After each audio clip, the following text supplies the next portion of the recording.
Good morning বন্ধুরা, সবাই ভালো আছো? তো আজ আমি সকাল সকাল রান্না করে চলে এসেছি একটা আচারের রেসিপি নিয়ে।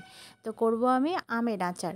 আম তো এখন শেষের দিকে প্রায়, তো একজন দিয়ে গেছে আম আমাদের বাড়িতে, তো আমার আবার শাশুড়ি মা পাঠিয়ে দিয়েছে আমগুলো, তো আমি ভাবলাম আচার করে নিই। তো বড় বড় আম, খুব কি নাম বলে এগুলো, আশিনা আম বলে, তো খুব বড় বড় আমগুলোকে আমি দেখো ছোটো ছোটো পিস করে নিয়েছি। নিয়ে হলুদ লবণ দিয়ে মাখিয়ে রেখে দেবো।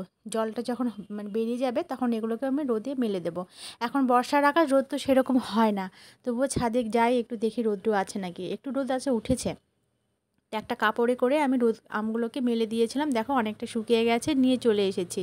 এবার আমি কড়াইতে একটু মশলা ভেজে নেব। দিলাম ধনে, জিরে, আর দেবো মৌরি, আর একটু দেবো সর্ষে, দিয়ে আমি এটাকে ভেজে নেব। নিয়ে আর দিলাম দুটো শুকনো লঙ্কা। শুকনো লঙ্কা দিয়ে একটু ঝাল ঝাল করব আচারটা, সেই জন্য। আর দেবো 5 ফোড়ন, দিয়ে এগুলোকে ভেজে তুলে নেব।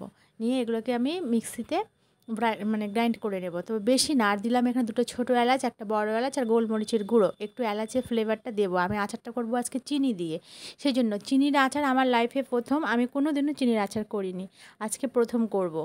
তো দেখো আমি দেখাচ্ছি কিভাবে করলাম। তো আমি আচারটাকে প্রথমে তেল দিলাম, কড়াইতে তেল দিয়ে আর 5 ফোড়ন দিয়েছি, দিয়ে আচারটাকে ভেজে নেব ভালো করে আমগুলোকে। আমের গায়ে কিন্তু এক ফোঁটা জল ছিল না, ভালো মতো শুকিয়ে নিয়েছি আমি কাপড়ে দিয়ে। আর এই আচারে এক ফোঁটা জলও ব্যবহার করব না। আমটাকে যখন ভালো মতো ভাজা হয়ে গেল, তখন আমি চিনি দিয়ে দেবো। আর এই চিনির থেকে যে জলটা বেরোবে সেটা দিয়ে আচারটা হবে। দিয়ে আমি এবার এটাকে ঢাকা দিয়ে রেখে দেবো। কাশ্মীরি আচারগুলো যেমন করে না, ঠিক তেমনি। কিন্তু এটাতে আমি কাশ্মীরি আচারে হলুদ ইউজ করে না, আমি এখানে হলুদ ইউজ করেছি। আর কাশ্মীরি আচারে দেখবে সবসময় লঙ্কাগুলোকে কুচু কুচু করে কেটে দেয়, তো আমি কেটে দেবো না, লঙ্কার গুঁড়ো দেবো। আর লঙ্কার গুঁড়ো কেন দেবো? লঙ্কা তো আমি ওখানে ভেজে দিয়েছি, এটা দিলাম আমি কাশ্মীরি লঙ্কার গুঁড়ো, একটু কালারের জন্য। দেখো, আর আমগুলো যে এত সুন্দর, ভাবাই যায় না আচারের জন্য পারফেক্ট আমটা। তারপরে দেখো আমি কি সুন্দর করে আমটাকে ফুটিয়ে নিলাম, নিয়ে ঢাকা দিয়ে দিয়ে ফুটিয়ে নিয়েছি, সেদ্ধ করে নিয়েছি। আর এইভাবে আমি সারা রাত আচারটাকে রেখে দেবো, দিয়ে সকালে আমি তোমাদের দেখাচ্ছি। দেখো, এবার আমি এটাকে জাল দিলাম, জাল দিয়ে এবার শুকিয়ে নেব। সারা রাতে রস পুরো ঢুকে গেছে আমের ভেতরে।